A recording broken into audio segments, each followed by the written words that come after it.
Rabbi Nathan nous dit, il existe des gens qui sont tombés en profondeur jusque dans ce qu'on pourrait appeler l'enfer. Et vous savez que d'après le Zohar, d'après la Kabbalah, l'enfer c'est un hôpital. Un hôpital, ça veut dire c'est là où on soigne les âmes. Donc il y a des gens qui sont dans l'enfer tout en étant dans ce monde. L'enfer c'est un hôpital, ils sont en traitement douloureux dans ce monde, il y a des gens qui souffrent l'enfer dans ce monde. Et l'enfer est accentué par le fait qu'ils perdent l'espoir. Quelqu'un qui est à l'hôpital et qui subit des traitements pénibles, que Dieu nous en préserve, pour personne, que ça n'arrive à personne, mais ça arrive malheureusement, et ceux à qui ça arrive, quand ils sont dans cet état-là, la seule chose qui peut leur donner une chance de précipiter la guérison, c'est d'avoir l'espoir. Et c'est pour ça qu'on dit que Moïse visite l'enfer tous les jours. Et il dit aux patients qui se trouvent là-bas, ne vous en faites pas, c'est pour votre bien, vous êtes en traitement, vous allez guérir, vous allez sortir magnifiques, purifiés, etc. Mais l'enfer, il est là, il est dans ce monde, on le vit déjà au présent.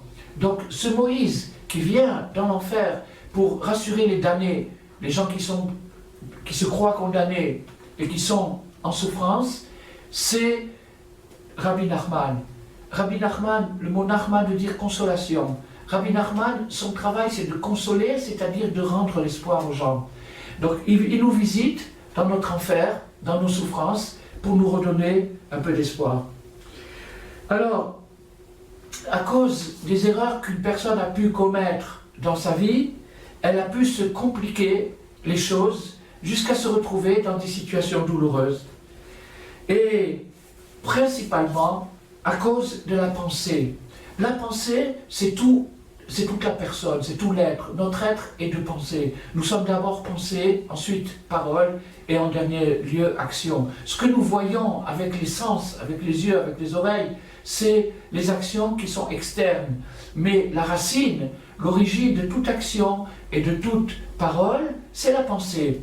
Donc à partir de la pensée, tout se produit. Et comme je disais il y a quelques secondes, les médias touchent notre pensée. Ils sont conçus pour manipuler notre mental et faire rentrer des suggestions, pour la plupart négatives. Je ne veux pas tout condamner, il y a aussi des bonnes choses, mais malheureusement, la grande majorité, c'est la flatterie, c'est-à-dire flatter le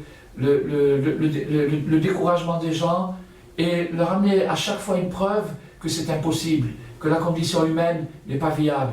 Voilà le sens profond, parce que quand les gens reçoivent ce message, ils sont rassurés momentanément, ils sont rassurés, ils disent « Ah bon, alors je ne suis pas le pire des pires, alors tant mieux ».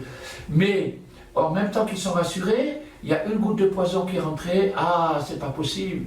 Alors si c'est pas possible, qu'est-ce qui va se passer? Donc maintenant, nous savons que l'essentiel de la bonne vie ou de la mauvaise vie, c'est la pensée. Donc à cause des mauvaises pensées qui ont été suggérées, qui ont été entretenues, qui ont été produites par toutes sortes de choses qui ont pu les provoquer, c'est-à-dire des spectacles, des lectures, des conversations, ou des rêveries, que la personne n'a pas besoin de voir un spectacle, le spectacle se trouve déjà dans sa tête, et elle entretient cette rêverie, et malheureusement, c'est à son détriment. Donc, c'est ça que le Zohar nous dit. Jusqu'à ce qu'il existe des distorsions psychologiques dans l'imagination des gens qui arrivent à devenir franchement, excusez-moi l'expression, répugnantes. C'est-à-dire que l'imagination, elle produit de la dopamine, de l'adrénaline et encore quelques autres. Je crois qu'il y a six produits chimiques qui se trouvent dans l'être et qui sont suscités, qui sont excités et qui arrivent au cerveau par l'excitation. Donc, à chaque fois, l'excitation doit être plus forte. Et puisqu'elle doit être plus forte, elle peut arriver jusqu'à dépasser toutes les bornes de la bienséance, de la dignité, de la propreté, et arriver jusqu'à des endroits franchement répugnants. Alors, quelqu'un que que Dieu nous en préserve, mais ça peut arriver, même à des gens très bien.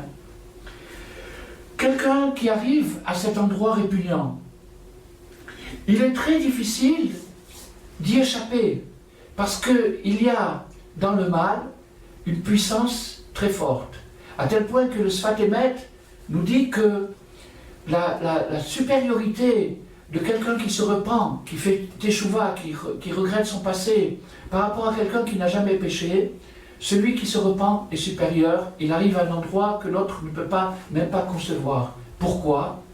Eh bien, parce que le repentir, c'est la conversion du vouloir.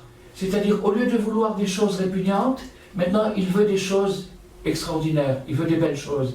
Donc, la conversion du vouloir, c'est pas qu'il a un nouveau vouloir, c'est le même vouloir qu'il avait toujours, puisqu'il n'y a qu'un seul vouloir, c'est le vouloir de l'être, le vouloir de vivre. Donc, ce vouloir qui est une force intérieure, elle avait été méconduite, elle avait été dirigée vers des choses négatives, et maintenant, elle est récupérée pour des choses positives. Et le Sfat Emet nous dit, le vouloir qui s'est entraîné à vouloir le mal est beaucoup plus profond que le vouloir qui s'est entraîné à vouloir le bien. C'est ça le mystère du repentir, c'est que le vouloir du pécheur est plus fort que celui du saint.